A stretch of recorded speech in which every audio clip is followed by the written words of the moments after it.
Okay, this is a drawing that I'm working on, and I think it's pretty successful. But I just wanted to share it with you guys because it kind of has this feeling of realism. But it really isn't. It's really just crafted, right? Okay, so you can see kind of when you close in on these bricks, this is just a grid and they're sort of shaded in a way that makes them look like bricks, right?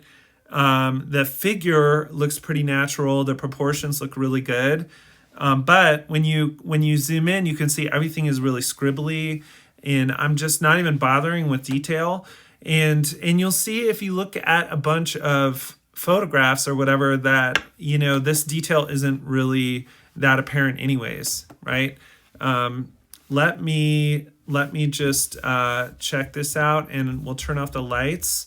And this sort of gives you the concept of how you can use rules to support your style, right? So when you make these rules, if you get the proportion accurate, then you can sort of say like, okay, I've worked hard enough on this, I've thought enough about it, and now I can do whatever I want to, which for me is like really heavy black outlines and scribbling. And so the only rules I'm following are I want these forms to be three-dimensional. I want them to be shaded correctly, and I want them to be proportional. And then other than that, I don't care about the rendering, right? Like I like heavy black scribbles. I think it looks dynamic. A lot of artists wouldn't use this because it flattens the character. But when you've built up enough structure to support your image, and you followed enough of these rules and understood them enough, then you really do have freedom, and you can draw it any way you want, right? So a good example is the hair. Like you might there's all these special ways of making these fine brushes and making perfect lines so the hair looks good. But in my kind of like scribbly aggressive style, the hair it still ends up looking like smooth and photographic the way I want it to look, right? So the rules support your style, and then you can sort of make whatever creative choices you want to. All right, so let's do a little bit of analysis here, and we'll start with the face. I wanted this character to look really powerful, so I wanted to position the viewer below the head, right? So this is about the eye line. It's kind of at the shoulders. And then when you work through the drawing, you'll see that, we see a little bit of the bottom of the chin. We're looking kind of up at the chin, right? We see, this shape is pretty dramatic, and we have the feeling that we're looking up at it. I don't know how to check it with a ruler or mathematically or anything, but I know how I feel, right? So I ask myself, do I feel like I'm looking up at the nose? Yep. Do I feel like I'm looking up at the upper lip, and I have sort of a better view of the upper lip than the bottom lip? And I do feel that way. Do I feel like I'm looking at this surface? Because this surface is parallel with my vision. The bottom of the eyelid, I mean perpendicular with my vision. The bottom of the eyelid is perpendicular, right? So do I feel that that's the first thing that I'm looking at? Yeah, I do. The bottom of underneath the brow is also perpendicular. So I want to feel that is the most immediate shape, right? And when I study the structure enough, then and I sort of check it with my feelings, and I'm always willing to, readjust it and tear it apart, then I can get the emotion that I want in the drawing. Okay, the neck is a nice long column, and you have to be careful about that because it's hidden by the hair, right? And then the circle, we kind of make sure the circle kind of holds true, and maybe the eyes are in a little bit of a different spot, not quite in the center of that circle that we made, just because the head is tilted back, right? So all this kind of checks out. And remember, these are just ways of checking my intuition as well, right? Like Who knows? You can draw this circle over and over, and make it different every time. But what we're trying to do is just to check our feelings, to see like, is that about right? What's wrong with this? And then when something occurs to you about the wrongness of this image, like for a long time I was making his nose way too long. And I would just stand back and look at it, and I would say like, that nose is too long, and it was true, and I had to go in and fix it, right? All right, so now let's look at some of the proportions of the body. So to make the rib cage, I use kind of like an oval, and it's okay if it's a total circle, but it's sort of like an upright oval, just like that, right? And then for the abdomen, remember there's a space in the skeleton right here, so this is all muscle. And the muscle is, you can actually kind of build it by drawing.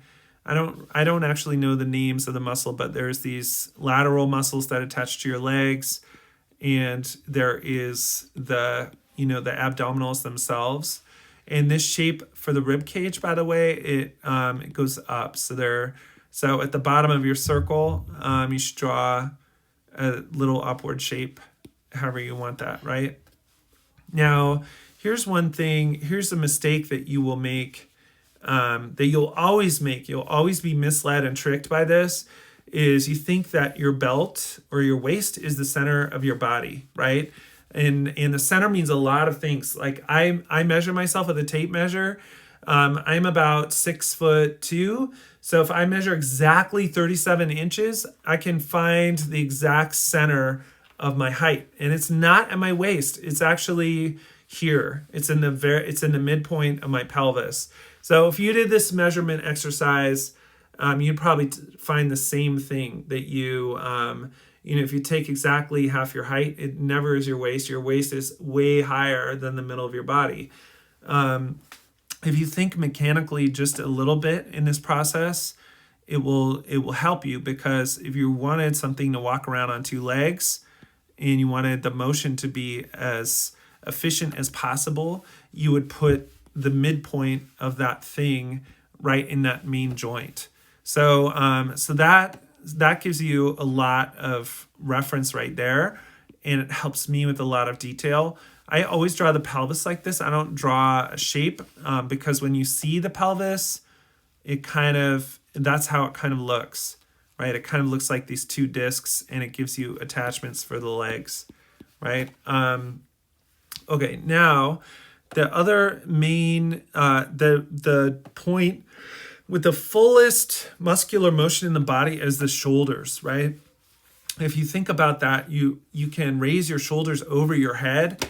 You can raise your arms over your head. You can put your arms out to the side. You can point your arms in any direction. And there's no other muscular range of motion that's matched anywhere in the body. Like you can't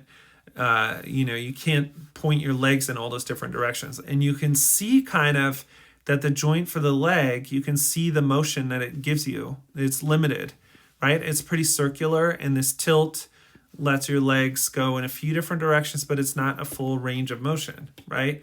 Now for the shoulder, because the range of motion is so great, that then this muscle has to be entirely circular, right? And that facilitates kind of the ball joint in your shoulder, right? When you get this together, the rib cage is a vaguely circular structure. It's like an upright oval.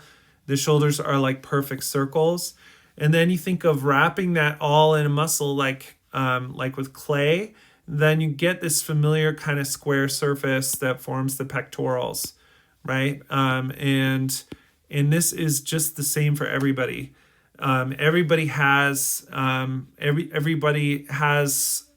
pectorals. They're all pretty similar, right? And they sort of divide up into a square. But in order to get that square, in order to understand how that square works, you have to get that underlying structure of the upright oval and the two circles of the shoulders, right? And then you have to realize that in order for the shoulders to be as powerful as they are, there has to be this huge muscle called the pectoral that's attaching everything together, right? So when you sort of fuse those things together, you just draw that perfectly. That's great, right?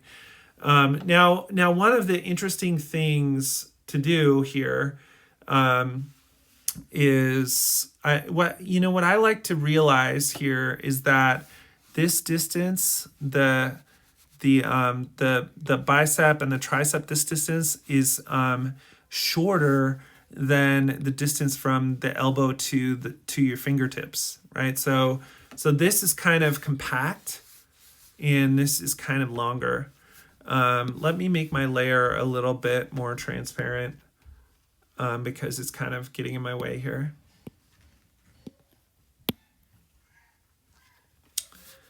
All right, so when I measure this distance from my elbow to my fingertips, I'm always looking for harmonies in the body, right? So remember, I'm 6'2", so half of that distance is 37 inches, and then half of that is about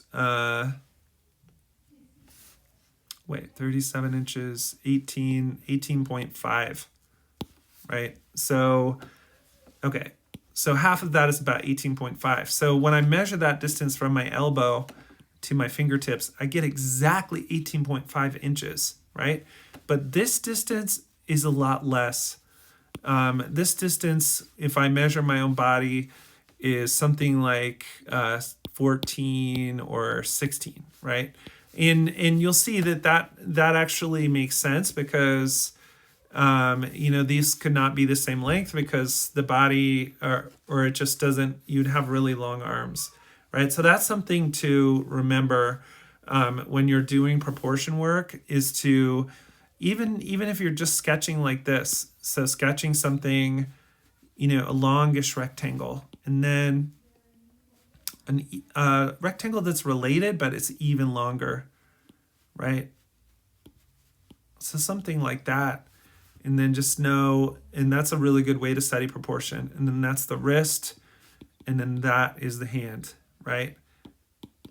And if you can sort of get that right and fixed in your mind, then you'll have a good sense of the proportion of the body, and draw that over and over and let it feel wrong to you. Like, I think this actually should be slightly longer, right? So there's no perfect rules, but you just have to practice until you're good at it. Because one of the things, because realism is proportion, right? The only reason this looks real is because those lengths are right, is because this proportion is correct to this proportion. And it's subtle, right? You want it to be half, you want this to be 1/2, but it's not, right? So you have to study, measure your own body, stuff like that. All right, so I'm going to turn that layer off. I'm going to make a new layer. And let's just take a look at this. So as we discussed, like this is a ball. But it's sort of wrapped up in this muscle that makes it a little bit more geometric, right? Now this then is where you can think about simple forms and eye line and stuff like that, right? So we established the eye line in this drawing is up here. So what I like to do for this part is think of a cylinder, but one that's tapering, right? And also to realize this is below the eye line, but just a little. So it's just a little bit open, and then it's going to taper, right? So not a perfect cylinder. And then this is way below the eye line. So anything on the wrist, like if he was wearing a watch or something like that, that curve would be down, pointed down. The wrist is kind of like this little jumble of bones, but know that it expands, right? So it's kind of like a little ball, like an ankle. And then the way that I first draw hands, maybe we'll talk more about this later, is just think of them as a square, because that's the hardest part, right? Is to think of how the fingers attach, and then align the thumb. The thumb is opposed to the fingers. So don't even draw the thumb or the fingers. Just draw that base of the hand, just like that. And that's kind of a good start, right? Then, so that's sort of a good model for the wrist and the arm and the hand. And then you can, let's say the fingers are just a mitten, right? Now, another thing to remember is that the thumb here, we'll talk more about this later, but the thumb doesn't connect. So we draw this box that is sort of where the fingers all come from. The thumb doesn't connect to that box. It's not like that. The bone of the thumb goes directly to the wrist, right? So that's something else to keep in mind. But while you're first drawing anatomy, I think it's so much better. Anytime I have to draw a hand, I use reference. And if you're just starting and you want to, just develop these simple rules for yourself, just work through it like this, like the tapered cone. Remember, we're looking down on it. And then this is going to be a box, right? And it's got to be aligned. Now that I think about it, I think my hand is a little disproportionate. I think the fingers are too long. But you get within tolerance, kind of, like you get close enough, and it doesn't matter, right? So just do that. And that is a really good start, right? You can do this. Proportion is so important that you could be trying to draw a cylinder here, right? But I suggest you don't. I suggest you just do a ball and then a line, because a line lets you really gauge that proportion. And what you're looking for, if you're going to ask yourself a question, go back to your structure and say, this should be short, that should be short, and this should be long if we include the hand, right? And you can sort of feel that out with your drawing, right? Like you can sort of, sort of say like, okay, that's one length. I have the feeling of that. And then that's another length. I have the feeling of that. And then my feeling will say, oh yeah, that is way longer, or that is the right proportion, right? You should just build it and practice it. Just try to develop it in your body and in your sketchbook. Because if you can just do those two proportional lines, like see how those proportions they're related to being halfway, but they're not, right? So if you can just do in your sketchbook where you're like, there's one, and then there's another one, and it has that feeling of being longer but related, right? Then that's a huge step forward, just memorizing that proportion, just drawing it in models and stuff like that. All right, so that's all for this drawing, but we're going to do some more drawing in ink to better explore it.